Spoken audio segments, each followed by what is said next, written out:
कहते हैं ना, अंधाधुंध की साइबी और घटा टोप को राज। दरअसल पाकिस्तान की एक गलती वो चाइना को भी भारी पड़ी है और खुद पाकिस्तान को। भारत के वैज्ञानिकों ने चाइना की ही मदद से क्या हासिल कर लिया है, जिससे चाइना के साइंटिस्ट बहुत गुस्से में हैं। वहीं दूसरी तरफ अमेरिका की रिपोर्ट क्या कहती है, भारत और चीन के बीच में क्या चल रहा है। जियोपॉलिटिक्स में बहुत सारी चीजें चल रही है। हमेशा की तरह वर्ल्ड मिरर के इस एपिसोड में जानने को मिलेगा बहुत कुछ। आइए जानते हैं इन खबरों को विस्तार से। India.com की एक खबर देख रहे हैं आप। डोनाल्ड ट्रंप टैरिफ खेलने में बिजी हैं और ऐसा नहीं है कि सिर्फ दुश्मनों के साथ, दोस्तों के साथ भी टैरिफ खेल रहे हैं। अब एक नया कारनामा इन्होंने किया है। पहले से टैरिफ डील तय हो चुकी थी, 15% पर ला दिया गया था, लेकिन फिर से साउथ कोरिया के सामानों पर 25% की टैरिफ इन्होंने कर दी है,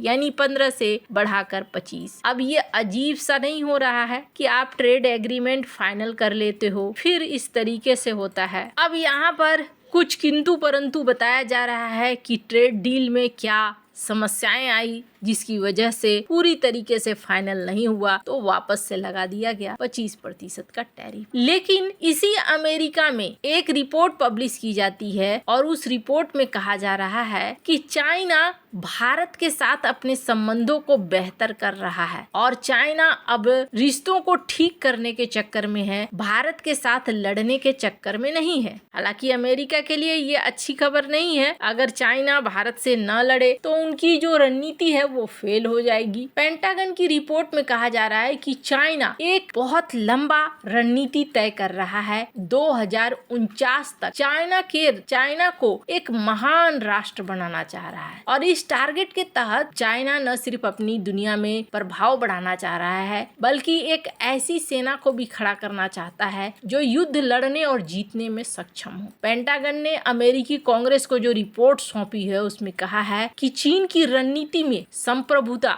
सुरक्षा, विकास, हितों की रक्षा सर्वोच्च प्राथमिकता मानी जा रही है। इसी सोच के तहत वो अपने आंतरिक और बाहरी सुरक्षा ढांचे को लगातार मजबूत करता जा रहा है। इसके अलावा पेंटागन की रिपोर्ट में भारत और चीन के बीच जो कुछ चल रहा है उसके बारे में भी कहा गया कि इस वक्त ऐसा लगता है जैसे चाइना चाहता है कि धीरे धीरे भारत के साथ रिश्ता सही हो। लेकिन भारत क्या सोच रहा है, भारत की अभी रणनीति क्या है? भारत पहली बात तो ये कि चाइना का तोड़ भारत भी निकाल रहा है। दो चीजें ऐसी हुई है जिसे आप कहेंगे कि पाकिस्तान ने तो भारत की बहुत बड़ी मदद कर दी है। पाकिस्तान ने क्या मदद की है उससे पहले मैं आपको बताऊं, अभी भारत चाइना के और पाकिस्तान के साथ अपनी सीमाओं में खास करके ऐसे हथियारों की तैनाती कर रहा है कि 35 किलोमीटर की भूमि दूरी और 3 किलोमीटर की ऊंचाई तक उड़ान भरने वाले सभी वस्तुओं, खासकर दुश्मन के ड्रोनों की निगरानी की क्षमता विकसित कर ली है भारत। अब एक ऐसा कमांड एंड कंट्रोल सेंटर स्थापित किया जा रहा है न केवल ड्रोन को निगरानी करेगा बल्कि दुश्मन ड्रोनों को लॉन्च और न्यूट्रलाइज करने में सक्षम होगा।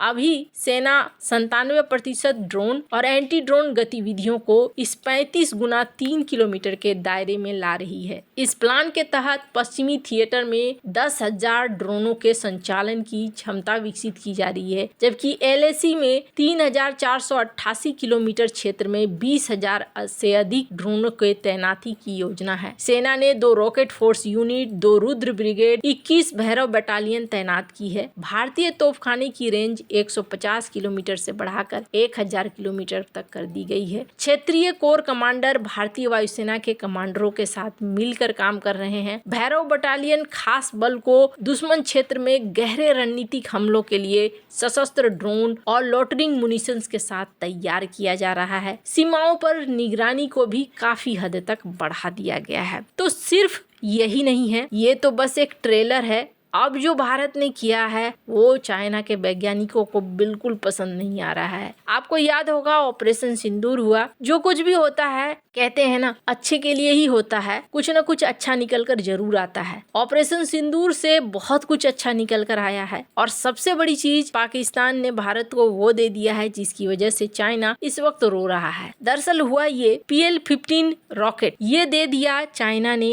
पाकिस्तान को। जब ऑपरेशन सिंदूर चल रहा था तब चाइना ने अपने खास प्रीमियम खाते से, यानी जिस रॉकेट को अपने इस्तेमाल के लिए रखा गया था। हर देश क्या करता है, अगर कोई रॉकेट मिसाइल बेचनी होती है तो वो ओरिजिनल वर्जन नहीं देते, या तो रेंज कम रहेगा या क्वालिटी कम रहेगा, वो बेचते हैं। लेकिन चूंकि इस बार दुश्मन भारत था और चाइना को अपनी खुंदस निकालनी थी, चाइना ने PL-15 का वो वर्जन पाकिस्तान को दे दिया जो उन्होंने खुद के लिए रखा था। भारत ये सोचकर बैठ रहा था कि उसके पास जो ये रॉकेट है, ये रॉकेट 150 किलोमीटर की रेंज तक ही जाएगी, लेकिन PL-15 ने चकमा दिया, 200 किलोमीटर की रेंज तक ये टारगेट बन गया। और सबसे बड़ी चीज ये है कि भारत में ये आकर गिरा सही सलामत। जैसे ही भारत को मिला, भारत ने इसे कब्जे में ले लिया और कब्जे में लेने के बाद DRDO के साइंटिस्ट इसकी R&D करने लगे। ये एक ऐसा मोमेंट था जब चाइना के लिए, कहते हैं ना कि चाइना ने 10 से 15 साल किसी चीज पे मेहनत किया हो और वो टेक्नोलॉजी, वो सारी चीजें भारत के हाथ लगी। पहले तो भारत को ऐसा लगा, DRDO के साइंटिस्ट को ऐसा लगा कि लगता है कुछ हार्डवेयर है ऐसा जो इसकी रेंज को इस तरीके से आगे बढ़ा रहा है। लेकिन जब उन्होंने देखा, हार्डवेयर को देखा, इसके मोटर को देखा, देखने के बाद इन्हें लगा नहीं, ये ज्यादा कुछ नहीं है। पहले इन्होंने ऐसा लगता है जैसे अमेरिका के मोटर वगैरह के डिजाइन को थोड़ा सा अपग्रेड कर दिया है, और ज्यादा कुछ तो ऐसा है नहीं। फिर इनका ध्यान गया इसमें लगने वाले ईंधन पर, और ये भारत के लिए एक बहुत बड़ा मोमेंट था। DRDO के साइंटिस्ट ने देखा जो ईंधन का कॉम्बिनेशन है वो बहुत खास है। नॉर्मली CL-20 मटेरियल, ये एक खास मटेरियल होता है जो ऐसे रॉकेट या मिसाइल में इस्तेमाल होता है। ये हाई एनर्जी कंपोजिशन होता है, जितनी ज्यादा क्षमता रहेगी रेंज उतना ही तेज बढ़ता चला जाएगा। जब DRDO साइंटिस्ट ने देखा कि ये फ्यूल कॉम्बिनेशन इतना आसान नहीं होता है स्टेबल करना